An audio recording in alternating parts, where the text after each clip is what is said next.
Hello, my name is Elizabeth Gray, or my stage name, if you will, is Elizabeth Gray and Mrs. Art, and I am a recent-ish fine art graduate. As a child, I had grown up watching horror movies and therefore was very fascinated with the relationship between fear and humour, which sort of reared its head within my practice, which began with video.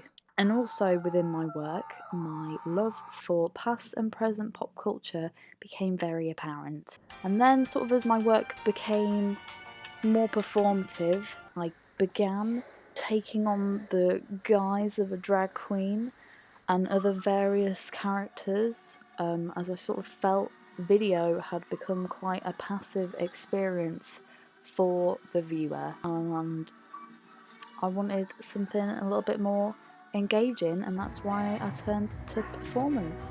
I feel like, especially within the fine art community, I enjoyed putting my own twist on live art. It was very much centred around producing live art that was more for sort of entertainment and to gain a reaction rather than have like a big prolific meaning, like I think a lot of live art seems to. For my degree showpiece, I actually staged my own production in the Theatre Royal at Lincoln, where I decided to combine my interests with performance and video, and I created like sort of a video drag stand-up comedy cabaret situation. So a video would play with some characters, and then those characters would come on the stage to sort of create this really uncanniness for the audience and shattering of the fourth wall.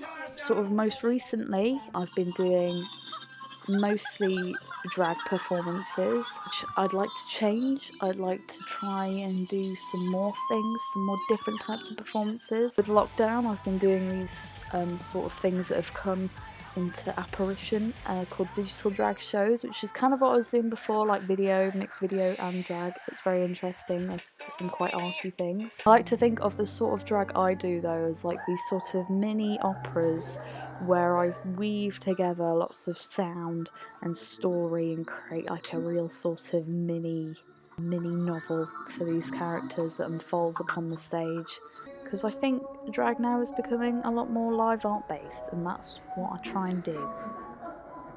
My early interest in performance came from people like Amanda Palmer and her band the Dresden Dolls, where they did this combination of cabaret acts and music, and their gigs were all very theatrical. They dressed up as mimes.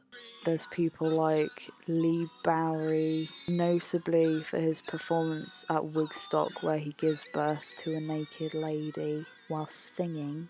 I think a lot of my influences are video, but I find a lot of video very performative, really fantastical theatrical costume things like Rachel McLean and Matthew Barney. And then we've got more modern performances like drag queen Sasha Velour, who puts on a show called Nightgowns, which is primarily a drag show but with a cabaret twist. Just lots of really interesting, whimsical performances. Also, sort of Katie Zoe Mitchell, who is a goth stand-up comedian from Nottingham, who talks about sort of themes of suicide whilst using puppets and woodland imp backdrop.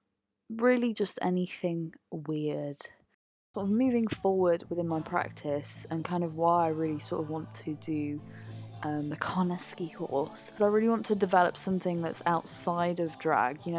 Even though I do enjoy performing, it is something I have a lot of anxiety about, and I am quite underconfident with it. And I think it's very easy to sort of hide behind like a drag song. And I really love to develop something that is more sort of me. I've got a few things that sort of ideas I'd like to develop. I'm sort of working on a sexy Elmo costume. I've had like this burlesque type sort of idea number for a while, where it's sort of a burlesque performance.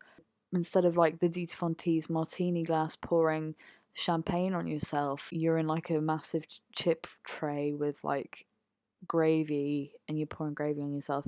Something like that. Anyway, thank you for listening.